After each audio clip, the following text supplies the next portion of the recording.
Hi, I'm Brian Atkins, the Transfusion Medicine Fellow at the University of Virginia, and today I'll be talking to you guys about my project looking at alloimmunization MDS. So I was very fortunate to work with Dr. Lucky, and we took a look at specific somatic mutations and underlying MDS subtypes and their associations with red blood cell antigen and human leukocyte antigen alloimmunization. Myelodysplastic syndrome, or MDS, is a hematopoietic stem cell disease that leads to ineffective hematopoiesis. So in this hematologic malignancy, these patients will present with cytopenias, be it anemia or thrombocytopenia or leukopenia. As such, they often require transfusion. Due to the number of transfusions these patients require, it's challenging if they develop platelet refractoriness or alloimmunization. And unfortunately, they tend to develop alloimmunization at a higher rate than is anticipated based on the number of transfusions they get.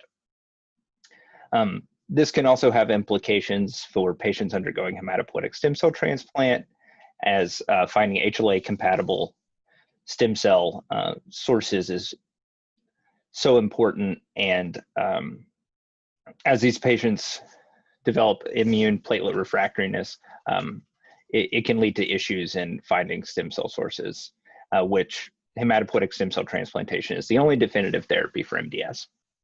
So we hypothesized that specific MDS subtypes or somatic mutations may lead to increased alloimmunization. So for our methods, we evaluated MDS patients from the past 5 years, seen here at the University of Virginia.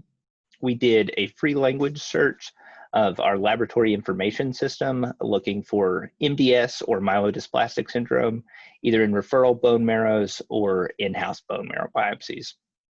So we found all patients with confirmed MDS by biopsy, and we collected them in a REDCap database. All of the biopsy reports were reviewed, and all MDS diagnoses were subclassified based on the most recent WHO. And we also reviewed a next generation sequencing panel report on all these patients, if available in-house. Otherwise, we reviewed the outside pathology reports NGS report.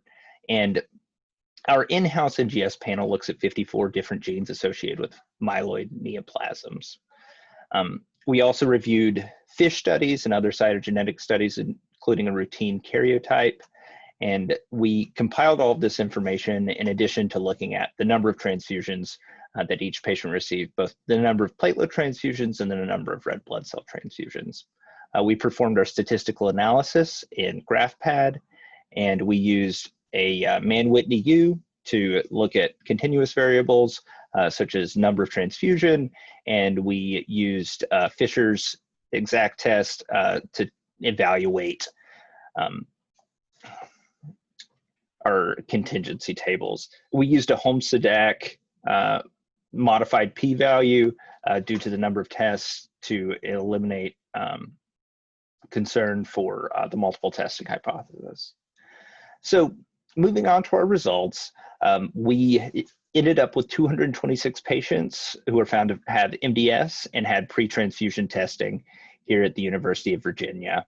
The overall prevalence of red blood cell alloimmunization was 11%, and the most common antigens were Rh antigens to form antibodies against. The prevalence of warm autoantibodies was actually fairly high, 2%, and 3 patients had alloimmunization as well as immune-mediated platelet refractoriness. We found no specific disease associations with specific mutations or diseases. However, we did find that patients with platelet refractoriness did have higher transfusion requirements. So our conclusions, we failed to find an association, and we do not have findings that would support an association between somatic mutations or disease subtypes and alloimmunization.